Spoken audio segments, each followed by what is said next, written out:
Also das Thema Urlaub ist in dem Bundesurlaubsgesetz geregelt, aber es gibt da keine Regulierung, dass die Personen, die kinderlos sind, jetzt keinen Anspruch auf Urlaub zum Beispiel während der Schulferien haben sollten. So eine Regulierung existiert nicht. Mhm.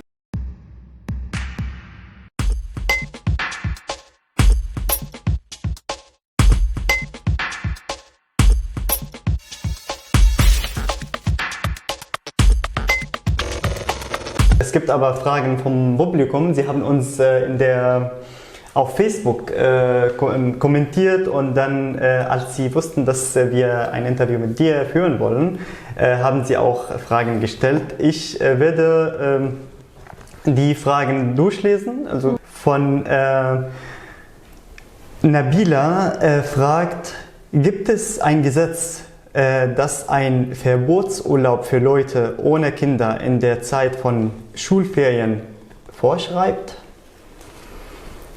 Also das Thema Urlaub ist in dem Bundesurlaubsgesetz geregelt, aber es gibt da keine Regulierung, dass die Personen, die kinderlos sind, jetzt keinen Anspruch auf Urlaub zum Beispiel während der Schulferien haben sollten. So eine Regulierung existiert nicht. Mhm.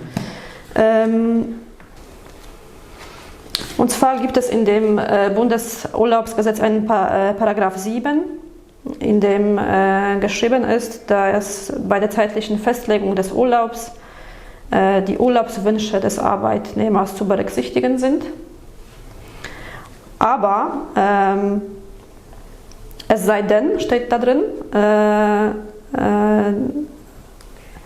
es sei denn, dass die Urlaubswünsche von anderen Arbeitnehmern, die unter sozialen Gesichtspunkten Vorrang verdienen, entgegenstehen. Das heißt, der Arbeitgeber bekommt einen Urlaubsantrag von mehreren Arbeitnehmern und er muss einfach abwägen, wem er Urlaub gibt.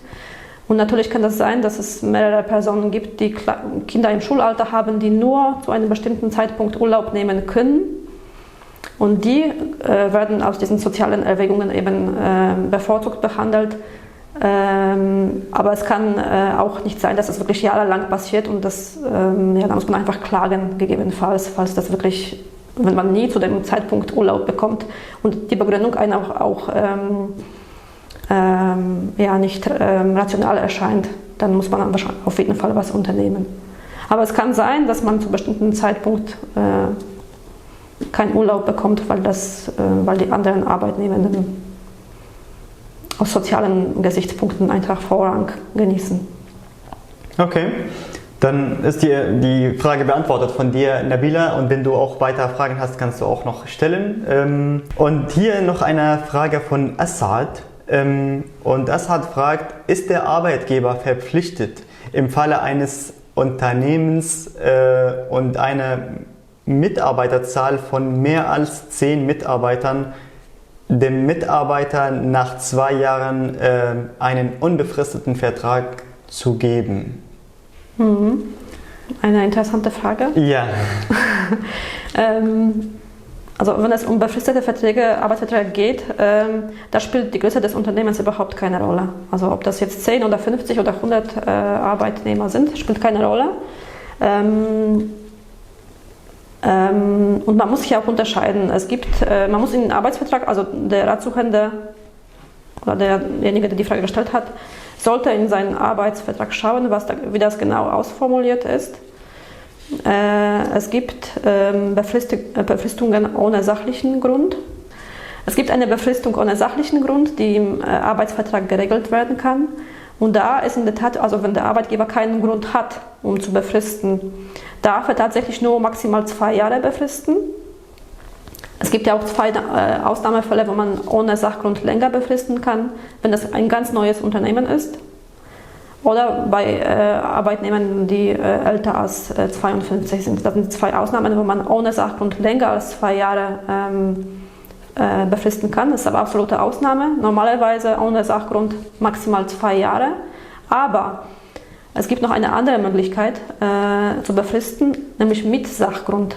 Also wenn der Arbeitgeber einen Grund hat, zum Beispiel stellt er jemanden ein als Vertretung für eine Person, die sich jetzt in Elternzeit befindet für 3 Jahre. Dann darf er natürlich, wenn er diesen Grund wirklich auch hat, darf er auch die Verträge länger befristen. Es gibt viele Gründe, die sind auch im Teilzeit- und Befristungsgesetz aufgezählt. Sind aber, glaube ich, nicht abschließend. Also es gibt schon viele Fälle, wo man länger befristen kann, wenn man einen Sachgrund hat. Es muss einfach in dem Arbeitsvertrag geguckt werden und geschaut werden, wie das dort ausformuliert ist. Wenn es ohne Sachgrund ist, dann dürfte es nicht länger gehen als 2 Jahre. Okay, so sind wir fertig. Vielen Dank, Agnieszka. Das war toll. Vielen Dank für die Einladung. Das hat mich gefreut und ich freue mich auch, wenn wir in der Zukunft die Möglichkeit haben, nochmal uns zu treffen, wenn du natürlich Zeit hast.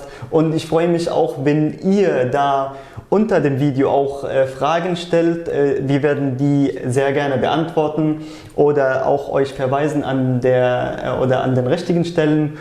Und bleibt dabei für die nächsten Videos und tschüss. Ciao. Tschüss.